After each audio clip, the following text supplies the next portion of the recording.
Assalamualaikum warahmatullahi wabarakatuh.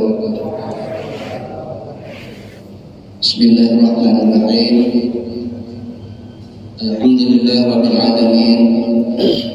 Wassalatu wassalamu ala asyrafil anbiya wal mursalin wa ala alihi wa ashabihi ajma'in. Amma ba'du. Jamaah salat subuh rahimakumullah. Pertama-tama mari kita memanjatkan puji dan syukur kepada Allah SWT. Pada hari ini kita masih diberikan kekuatan, diberikan iman, dan pada hari ini kita masih diberikan kesempatan untuk hadir di masjid ini untuk melakukan sholat waktu yang diwajibkan oleh Allah SWT kepada kita semua. Shalawat serta salam selalu kita sampaikan kepada junjungan Nabi besar Muhammad SAW beserta para sahabatnya, pengikutnya, dan umatnya sampai akhir zaman. Jamaah salat subuh rahimakumullah. Pada hari ini insya Allah kita akan mengakhiri puasa. Besok insya Allah Idul Fitri. Idul Fitri itu artinya kembali kepada suci atau kembali bersih. Selama 1 tahun kita hidup, banyak pengalaman-pengalaman hidup yang kita lalui, termasuk di dalamnya amal baik dan amal buruk yang kita lakukan. Karena itu kita bersyukur bahwa Allah itu Maha Tahu apa yang dilakukan oleh manusia di dunia ini, dan Allah itu Maha Rahman dan Maha Rahim, pengasih penyayang pada kita, sehingga dalam 1 tahun kehidupan manusia itu ada diberi 1 bulan yang luar biasa. Bulan itu ialah bulan Ramadan, dan di dalam bulan Ramadan itu segala-galanya untuk kehidupan manusia itu ada di situ.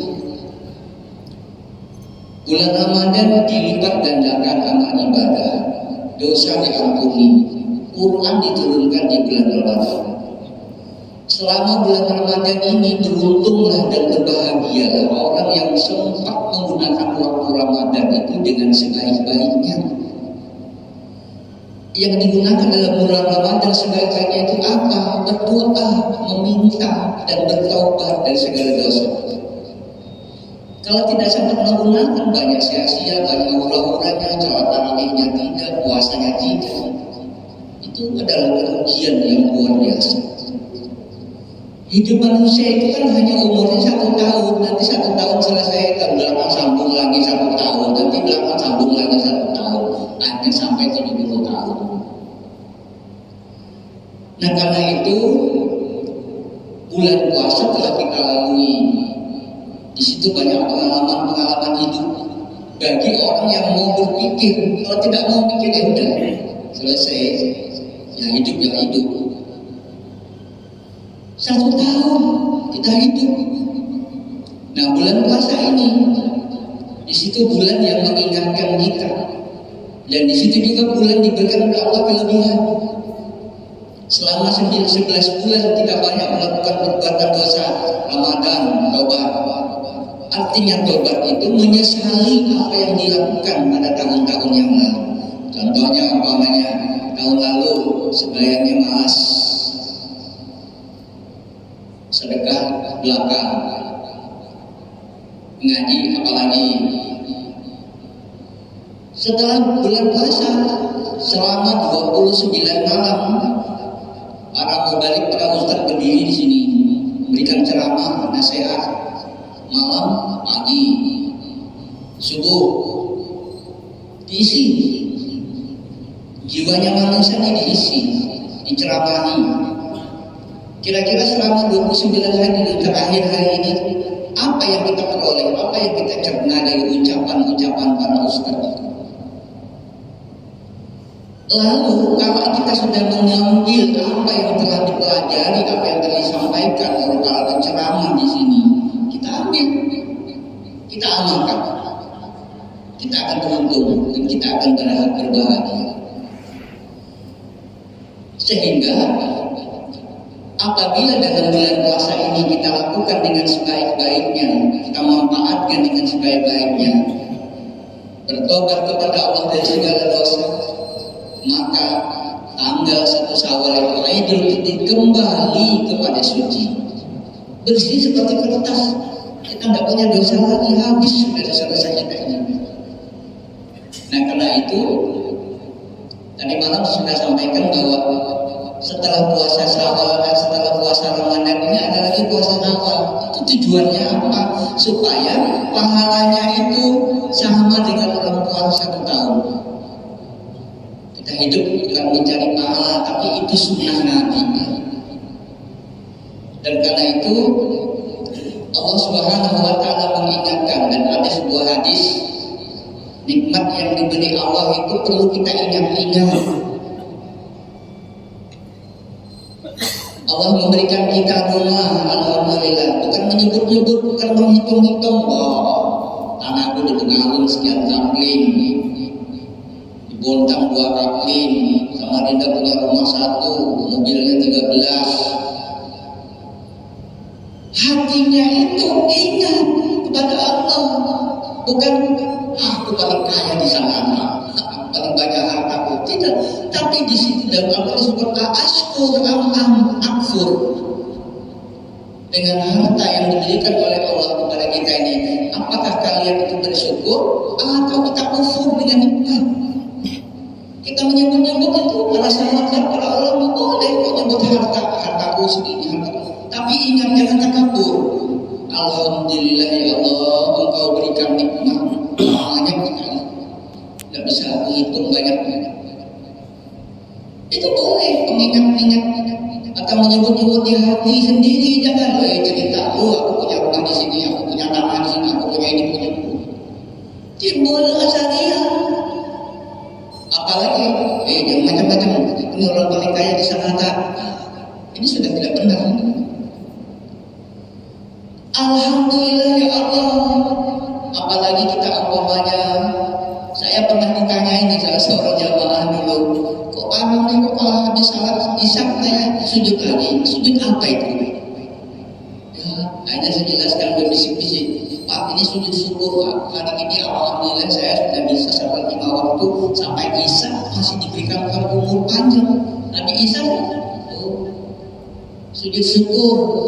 Sujud syukur itu sekurang-kurangnya baca subhanallah atau baca doa Rabbi auzi'ni an ashkura ni'mataka allati an'amta alayya wa ala walidayya wa an a'mala salihan tarda wa adkhilni bi rahmatika fi ibadika shalihin. Atau doa yang lain kita baca dalam hati, ya Allah syukur alhamdulillah ya Allah saya sampai hari ini masih dipanjangkan umur.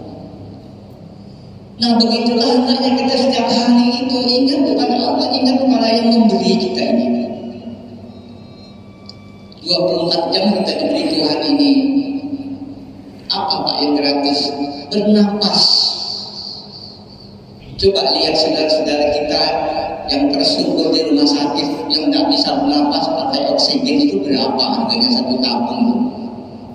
Pernah kita ngitung-ngitung itu. Jadi masuk rumah sakit itu bukan, kita harus ingat pada alhamdulillah ya Allah saya masih sehat. Lihat nih saudara pakai gas oksigen, berapa itu tabung itu bernapas 1 hari itu berapa bayarnya?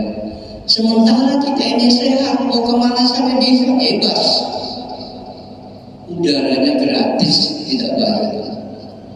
Apalagi sampai mengatakan bahwa Tuhan itu tidak adil, kalau mengatakan hal-hal yang tidak baik.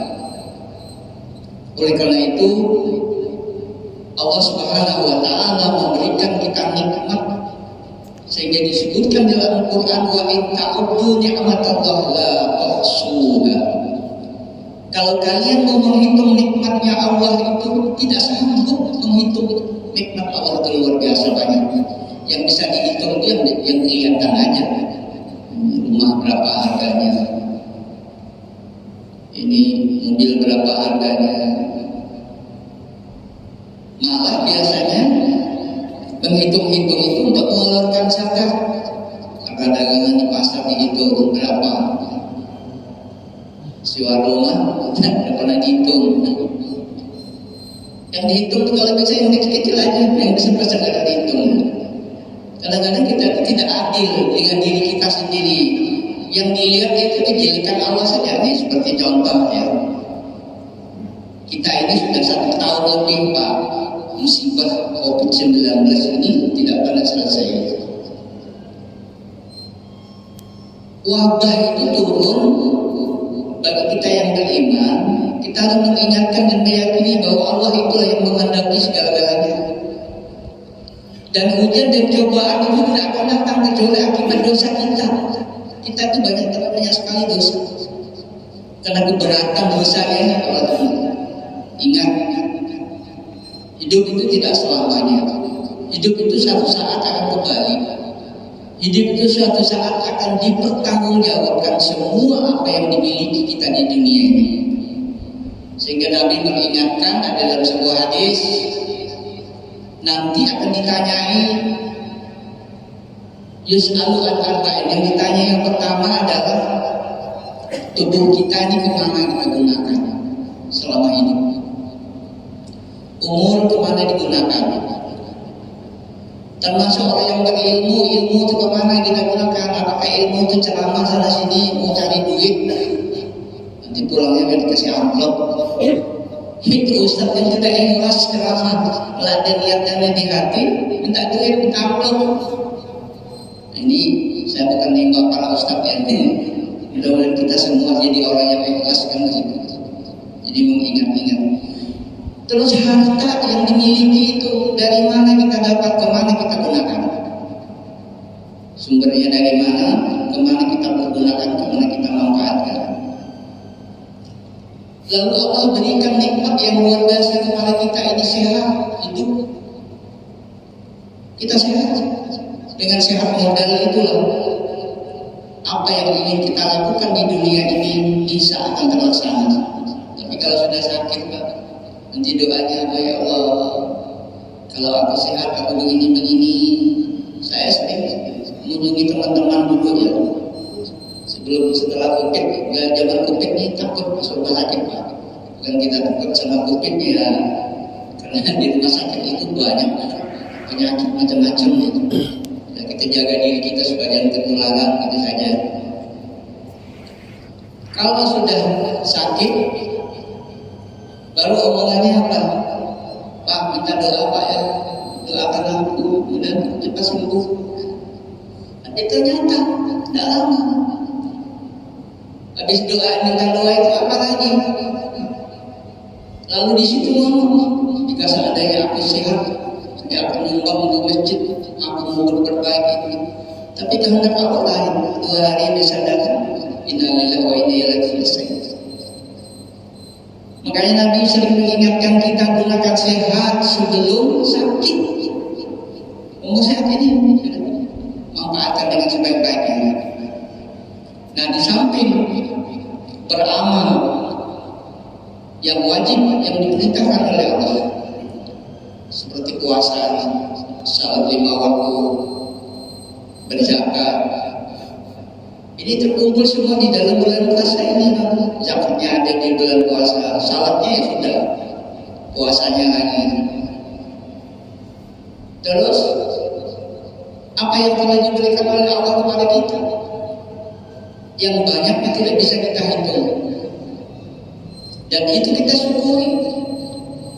Kita bisa mendekatkan diri dengan Allah, bisa berbuat ibadah, punya kelebihan duit, sedekah di dalam bulan puasa.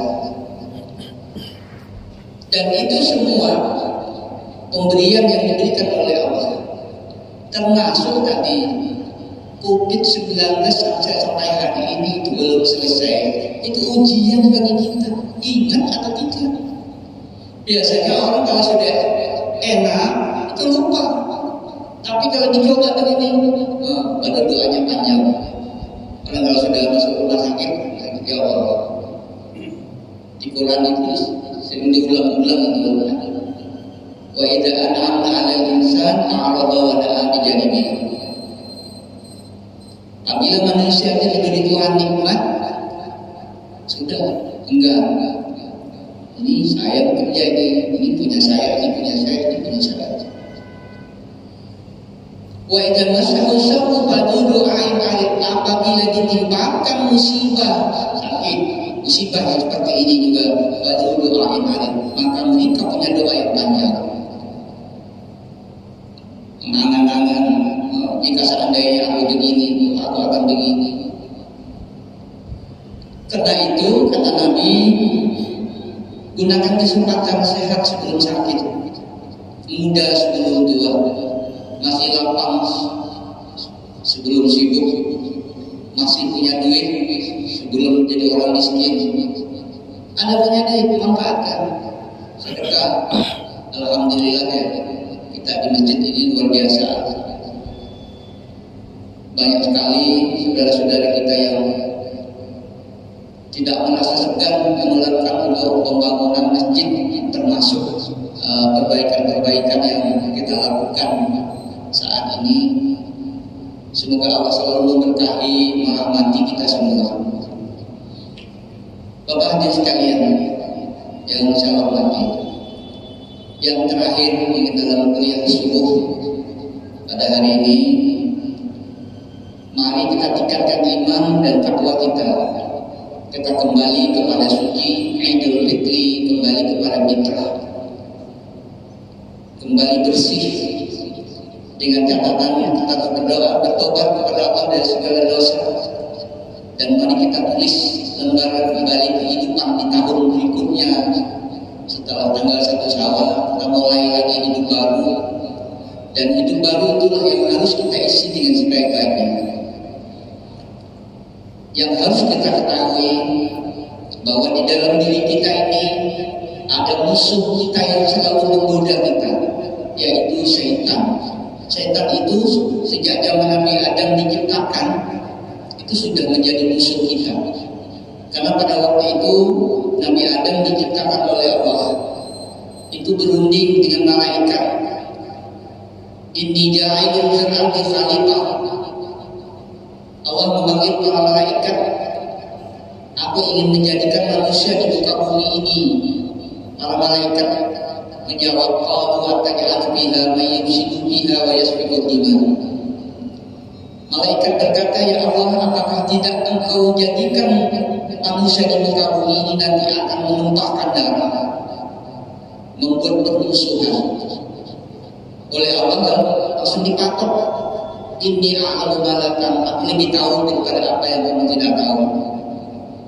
Diciptakanlah manusia pertama itu bernama Adam. Setelah Adam jadi, diperintahkan lagi oleh Allah supaya menghormati Adam. Fasajadu illa iblis. Malaikat hormat kepada Nabi Adam. Yang tidak mau hormat para iblis. Lalu ditanyai, kenapa kamu tidak mau hormat? Katanya iblis, lebih hebat aku, khalaqtani min nar wa khalaqtahu min tin. Aku diciptakan dari api, sedangkan Adam diciptakan dari tanah. Ngapain aku sujud kepada tanah, masih hebat aku ini api. Tapi ternyata ya, api itu bisa dipadankan dengan tanah. Coba aja kalau tidak percaya api itu, kalau ada api nyala, ambil tangan, pasti dia kalah. Nah, mulai saat itu iblis itu dilaknat oleh Allah. Iblis menangis, minta ampun kepada Allah, sehingga Allah memohon kepada Allah supaya jangan dibedakan aku dengan Adam. Adam diampuni, diberikan kelebihan, aku diizinkan untuk masuk ke dalam tubuhnya anak manusia. Tujuannya apa? Membangun istana di perut, menggoda manusia. Yang banyak digoda manusia dalam kehidupan kita sehari-hari adalah, yang pertama, yang sasaran empuknya iblis itu untuk menggoda kita ini orang salat. Itu sasaran yang pertama itu. Pertama apa? Goda senjatanya iblis yang pertama itu Sampai waktu zuhur dia akan menggoda, berusaha supaya orang jangan salat. Itu nomor satu. Terus kalau sudah dengar hatinya terbuka, ini salat zuhur, digoda lagi senjata yang kedua supaya orang itu melambat-lambatkan salat. Nanti aja salat menit, nanti jadi rumah aja sampai jam setengah 3. Iblis budak terus ini. Itu nomor 2. Akhirnya orang mengerjakan salat di ujung-ujung. Kalau itu nanti iblisnya menang, naik jadi nomor 1. Orang tidak salat. Terus yang ketiga apa? Kalau itu orang mau salat, nomor 1 nggak bisa, nomor 2 nggak bisa, nomor 3 orang itu salat. Tapi yang digoda lagi apa? Salatnya itu supaya salatnya itu kayak kilat. 2 menit itu sembahyang itu udah selesai. Kalau salat tarawih itu, kalau salatnya itu, kalau saya mohon maaf itu 1 jam biasanya ada 50 menit. Kalau salat tarawih yang 20 rakaat itu hanya 20 menit. Itu keterlaluan. Nah, tapi jamaah itu biasanya dia lapor, Pak. Ada jamaah lapor sama saya, kalau si Ani jadi imam katanya, maaf saya di belakang katanya, saya ini udah tua katanya, sembahyang cepat sekali. Lapor dia, saya sering dibisikin gitu. Ada jamaah yang bisik, Pak ini tolong Pak ya ini. Itu sampai orang nikah aja kadang-kadang nggak dibisikin. Padahal saya tidak jadi kepala fatwa lagi. Pak itu minta tolong istighfarnya itu dibenarin katanya. Masya Allah. Kalau mau nikah kan dengan astagfirullahaladzim kan. Ini bacanya astagfirullah itu kan tidak benar. Yang penting astagfirullah. Terus selanjutnya yang keempat lagi, kalau tidak bisa orang ini sembahyang tepat waktu, kemudian tumaninahnya benar, apa lagi yang keempat nih? Kalau salat Allahu Akbar digoda lagi, kunci sepeda motor kau tadi terbawa kan dapat masuk lagi iblis itu menggoda. Ini tulangnya ini mau beli apa nih di pasar, mau beli cendol apa, macam-macam pikiran dalam hatinya manusia dimasuki oleh setan. Nah kalau yang keempat ini kita selamat, kata iblis, aku tidak bisa itu menggoda. Akhirnya apa? Komandannya iblis itu ambil itu yang tidak sanggup menggoda orang, tidak sanggup menggoda manusia, ikat, campurkan di laut. Itu perintahnya jenderal ketuanya iblis. Tapi kalau orang itu berhasil menggoda manusia, iblisnya berhasil menggoda manusia, jempol nomor 1 mantep. Kalau gitu ya. Nah oleh karena itu Bapak hadirin sekalian yang dirahmati oleh Allah, di penghujung Ramadan tahun ini sekali lagi saya memohon maaf lahir batin kalau selama kita bergaul ada melakukan hal-hal yang kurang berkenan dan kita silaturahmi. Mudah-mudahan Allah akan memberikan rahmat dan semua amal ibadah yang kita lakukan di bulan puasa ini diterimanya, kemudian dosa diampuni. Dan mari kita tutup dengan doa Al-Fatihah.